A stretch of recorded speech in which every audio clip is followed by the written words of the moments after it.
Bismillahirrahmanirrahim. Assalamualaikum warahmatullahi wabarakatuh. Selamat sore, salam sejahtera bagi kita semuanya. Shalom, Om Swastiastu, Namo Buddhaya, salam kebajikan. Bapak Ibu yang saya hormati, saudara-saudara semuanya, utamanya para alumni LPDP yang saya hormati, yang saya banggakan, yang saya cintai, dan yang lainnya.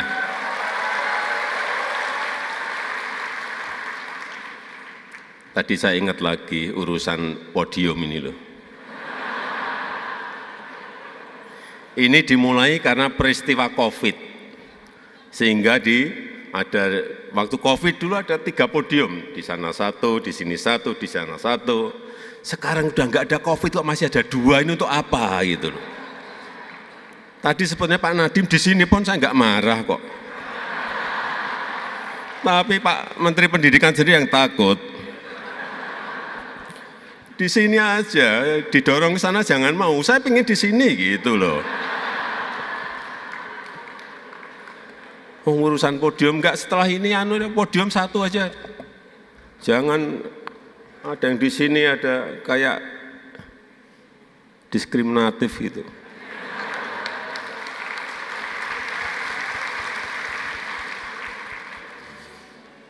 Saya mengapresiasi LPDP Festival ini sebagai sebuah sarana sosialisasi untuk memperkenalkan LPDP dan program pendidikan dalam rangka apa? Dalam rangka pembangunan sumber daya manusia, pembangunan SDM yang unggul dan berkualitas.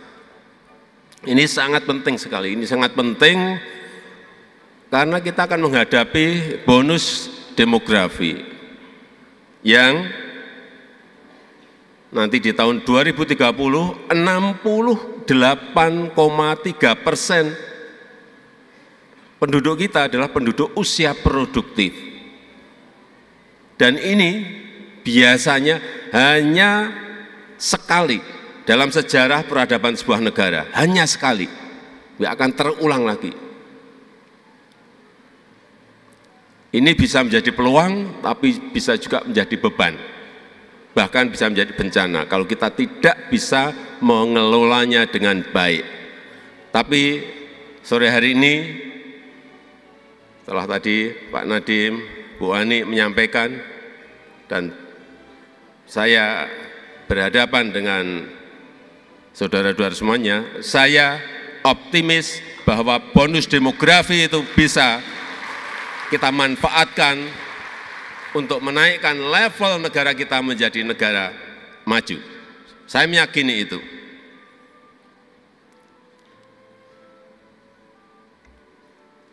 Dan saya ingat di 2015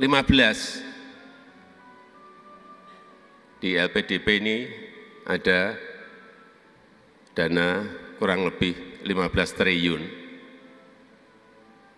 Hari ini dana LPDP kita sudah 139 triliun rupiah.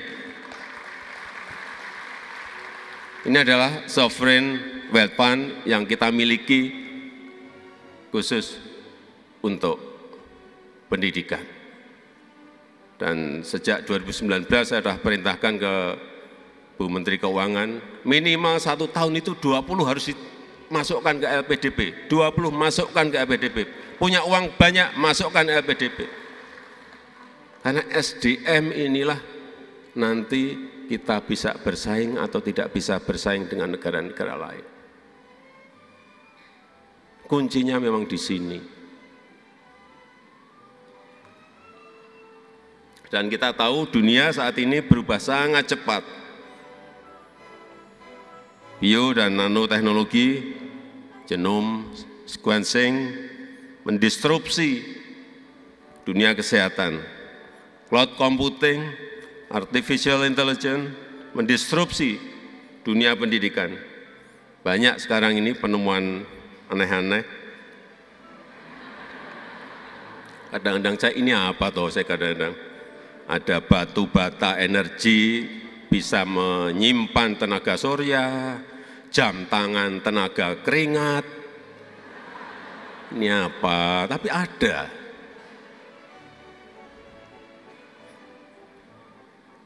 Dan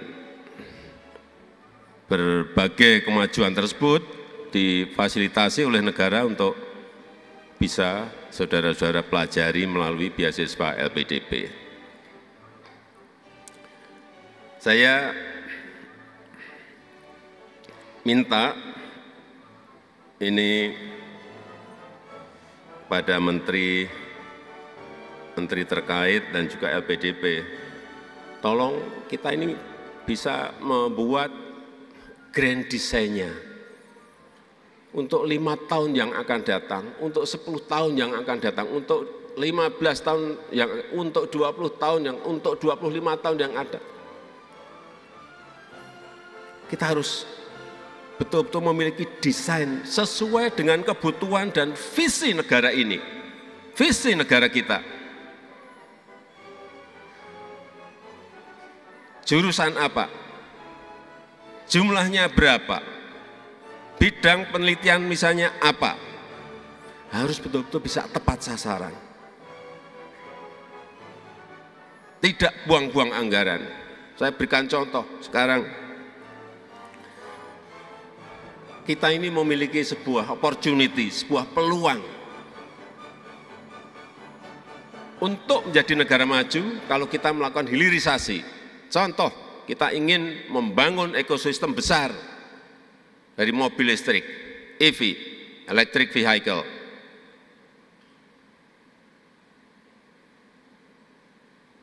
Apa yang harus disiapkan oleh LPDP? Urusan nikel ore untuk jadi besi baja, kebutuhan SDM-nya apa? Harus sudah terhitung, oh yang jurusan metalurgi harus kita kebutuhannya berapa, harus itu dipenuhi.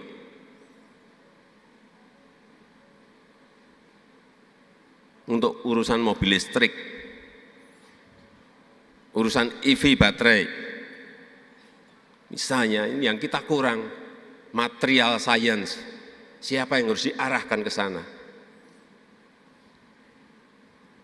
Chemical engineering, butuh karena ini ada raw material pada barang setengah jadi, pada barang jadi.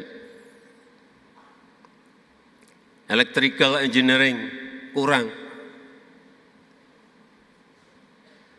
Dan ilmu-ilmu komputer untuk merakit berbagai material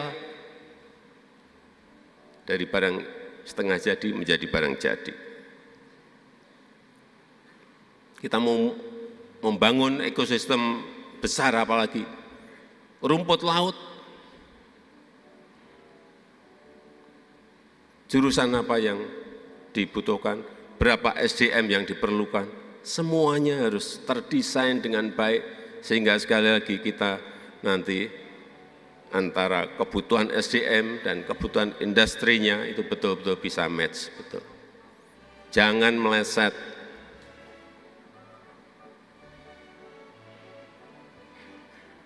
Yang dibutuhkan untuk ekosistem besar electric vehicle tadi, tapi yang dikirim misalnya yang banyak dari Pak Menteri Agama, bisa nggak sambung nanti. Hati-hati, ini apa yang berkaitan dengan LPDP. Dan kekuatan kita, karena kita memiliki dana yang tidak kecil, sekarang ini 139 triliun, universitas yang top 20 itu datang ke kita, menawarkan diri. Nggak kayak dulu, kalau dana masih kecil kita yang minta-minta. Kok saya diberi jatah 5 orang mahasiswa saja. 1, dari sana beri 1. Sekarang kita punya 139 triliun, mereka yang datang meminta karena kita tahu anggaran kita ada, di LPDP ada dananya, Dan angka 139 triliun itu bukan angka kecil, bukan angka kecil.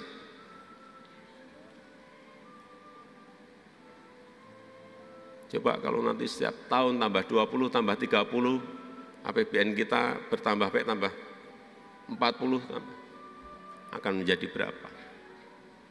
Inilah saya kira kesempatan untuk saudara-saudara semuanya, dan setelah pulang, setelah selesai studi,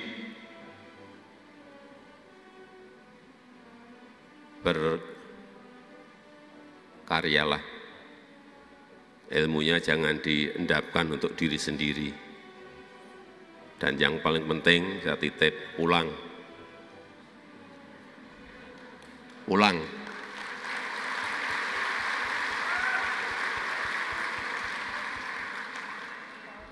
Pulang.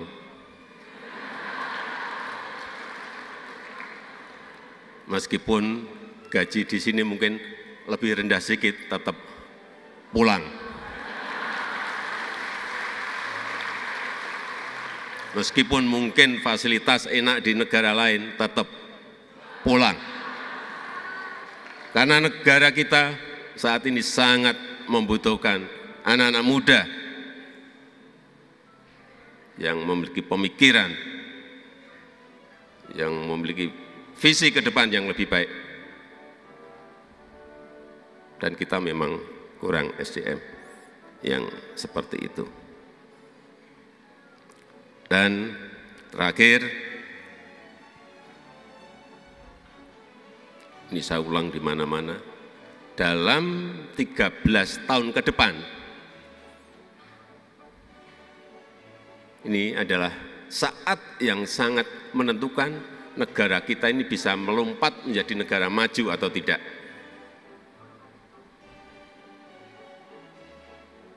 Dan hati-hati, banyak contoh di negara Amerika Latin, tahun 50, tahun 60, tahun 70, sudah menjadi negara berkembang.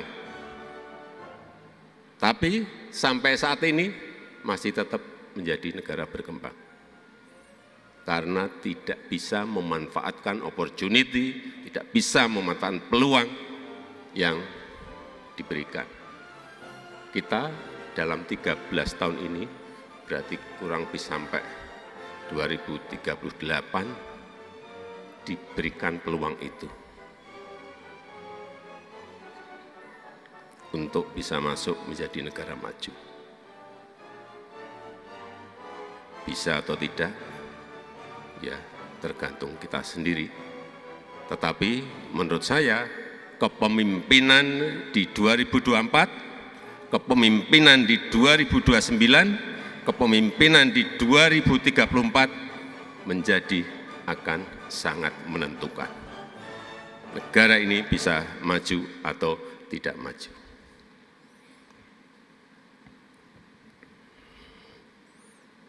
Kalau saya dibisiki dari IMF, dari OECD, dari World Bank, pakar-pakar ekonomi mereka menyampaikan, Indonesia bisa menjadi 5 besar negara dengan GDP tertinggi di dunia.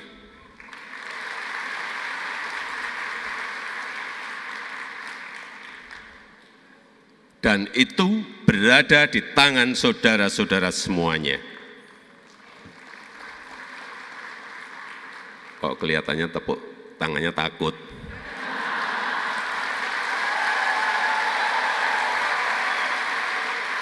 Saya ulang, itu berada di tangan generasi muda, berada di tangan saudara-saudara semua.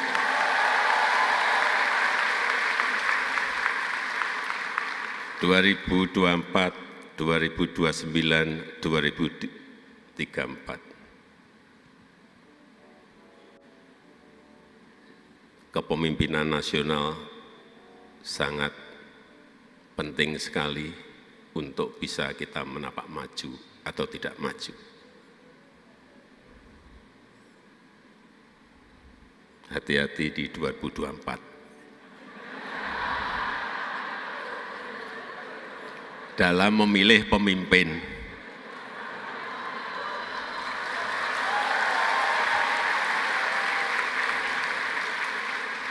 Tapi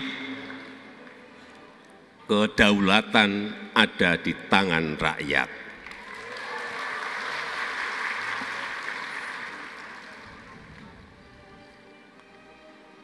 Saya rasa itu yang ingin saya sampaikan. Terima kasih. Wassalamualaikum warahmatullahi wabarakatuh.